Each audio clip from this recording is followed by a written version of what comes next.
Welcome to our channel. Today we how to protect your stocks with M1 Finance, detailed guide step by step clearly. To protect your stocks with M1 Finance, start by logging into your M1 Finance account. Navigate to the dashboard where your investment portfolios are displayed.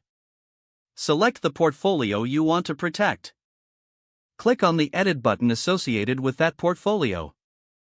Here, you will see the individual stocks you have allocated. Identify the stocks that you believe require protection.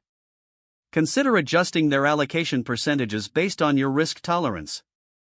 To further safeguard your investments, utilize M1 Finance's Auto Rebalance feature. This feature ensures that your desired asset allocation is maintained over time. Next, explore the option of setting up a sell stop order. This order will automatically sell your stock if it drops to a predetermined price. Establish clear sell points for each stock in your portfolio. This will help mitigate potential losses during market downturns. Additionally, consider diversifying your portfolio.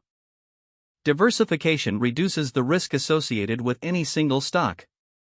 Use M1 Finance's pre-built expert portfolios for guidance on diversification strategies.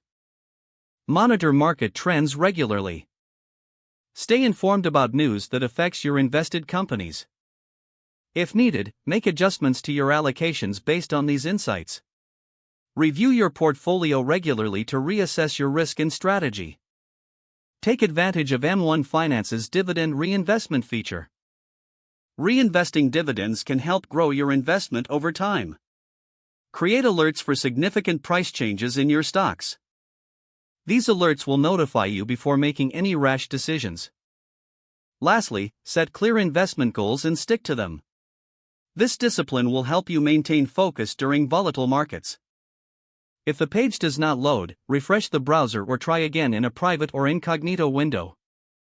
Make sure you are using the correct email address, then retype it carefully to avoid small typos.